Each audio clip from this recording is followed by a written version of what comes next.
Bom dia a todos. Semana começando e vamos então às informações mais importantes da economia e da política aqui direto de Brasília. E a semana começa com a expectativa sobre a Comissão Especial da Reforma da Previdência. O governo vai lançar nos próximos dias uma campanha especial na mídia para tentar convencer os deputados sobre a importância dessa reforma da Previdência. A ideia é focar em duas linhas: explicar dúvida da população e desconstruir o discurso da oposição de que a reforma pode prejudicar as camadas mais pobres.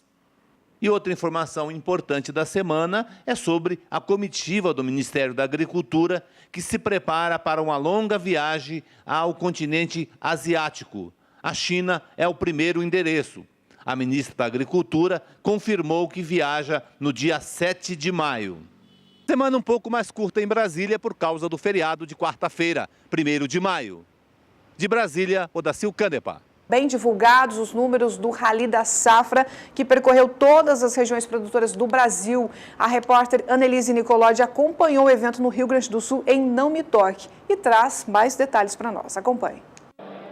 Rio Grande do Sul e Santa Catarina foram um destaque na safra 2018-2019 por conta da produção e da produtividade. Foi o que constatou o Rally da Safra em mais de 80 mil quilômetros percorridos pelas principais regiões agrícolas do país. André, conta um pouquinho pra gente o que vocês encontraram durante esse percurso. Olha, o Brasil teve uma safra de contrastes esse ano, né? Então, algumas regiões sofreram bastante com as adversidades do clima, principalmente as regiões no Brasil onde se planta a soja precoce, né?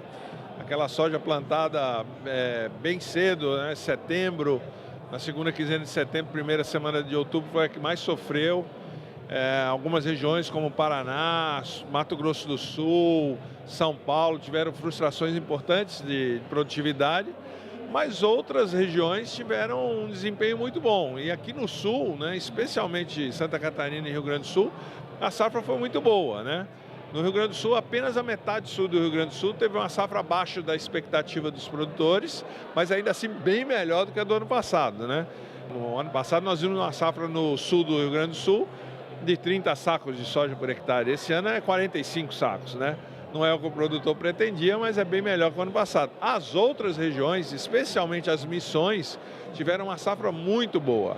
Então, no total, a gente avaliou aqui no Rio Grande do Sul uma média de 58 sacos por hectare para o estado, o que vai permitir uma produção de 20 milhões de toneladas de soja, contra as estimativas oficiais que giravam em torno de 18 milhões e 600, 18 milhões e 700 mil toneladas, que era uma safra parecida com a do ano anterior, quando na verdade o Rio Grande do Sul vai colher a melhor safra da história. Santa Catarina também tem uma safra muito boa esse ano.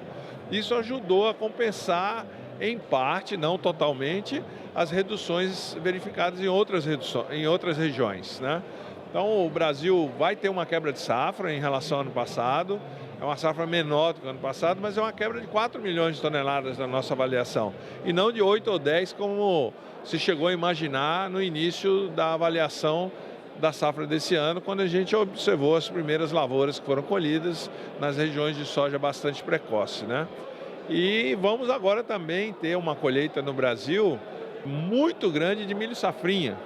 A safra de verão foi uma safra boa, mas a safrinha vai ser melhor ainda. Então a gente vai falar um pouco aí sobre o comportamento que se pode esperar do mercado, né, em função das produções que foram obtidas, mas também, e eu acho que principalmente, falar sobre a demanda de soja.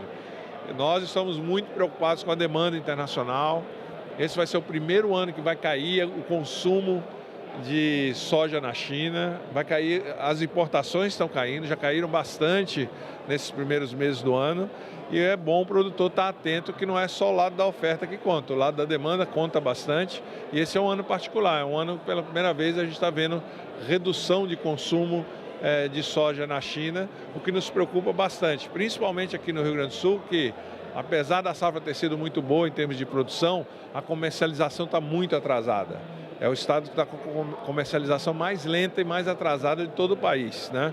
Como ainda tem muita soja para ser vendida, essas sinalizações do mercado em relação principalmente à questão de demanda, deprimindo preços, deprimindo os prêmios aqui no Brasil também, preocupam bastante, e a gente vai discutir essas estratégias aí com os produtores para ver como é que eles podem enfrentar essa situação e ainda tentar ter uma boa rentabilidade na safra desse ano. Pois é, André, tu tocou num ponto bastante importante, né? Que o produtor ele está tecnificado, ele está buscando melhorar cada vez mais a sua produtividade na mesma área, mas a rentabilidade dele é o que preocupa, né? Sim, a rentabilidade dessa safra, mesmo com uma boa produtividade, vai ser menor do que a do ano passado.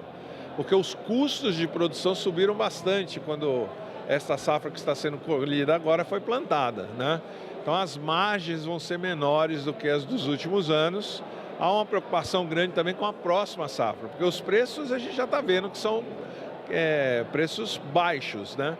Mas os custos não cederam, né? Os custos, pelo contrário, a gente vai ter que comprometer mais soja da próxima safra para fazer a lavoura do que fizemos na última safra, né? Então, num ano de margens muito apertadas, é muito mais importante ainda os produtores estarem atentos às condições do mercado e planejarem bem a sua comercialização, porque não tem muito espaço para erro na comercialização, sob pena de ter um resultado frustrante como consequência de um erro na comercialização.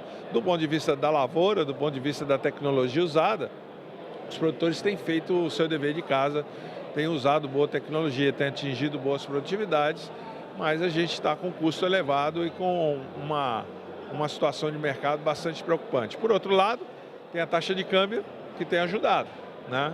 A taxa de câmbio andou aí ontem batendo os R$4 por dólar, ajuda a formar um preço em reais ainda satisfatório, que ainda permite uma certa rentabilidade. Existe alguma expectativa de melhora aí no preço da soja agora no segundo semestre? Só pelo câmbio, né? Se o câmbio seguir se desvalorizando, isso pode melhorar um pouco os preços em reais. O cenário que a gente está vendo para o mercado internacional de soja é bastante preocupante em função dessa redução de demanda na China por conta da febre suína africana. Está dizimando boa parte do rebanho suíno na China, é a principal carne produzida lá, é o principal uso do farelo de soja, a produção de carne suína, e isso deprime os preços no momento que o mercado internacional tem bastante estoque. Tem estoque nos Estados Unidos, vai formar estoque na América do Sul, isso vai pressionar os preços. É lógico que ainda falta a definição da safra americana, que está começando a ser plantada, né? Mas se não houver um problema muito grande de clima nos Estados Unidos que quebre a safra, a tendência é que a gente tenha preços baixos esse ano no restante da comercialização que precisa ser feita.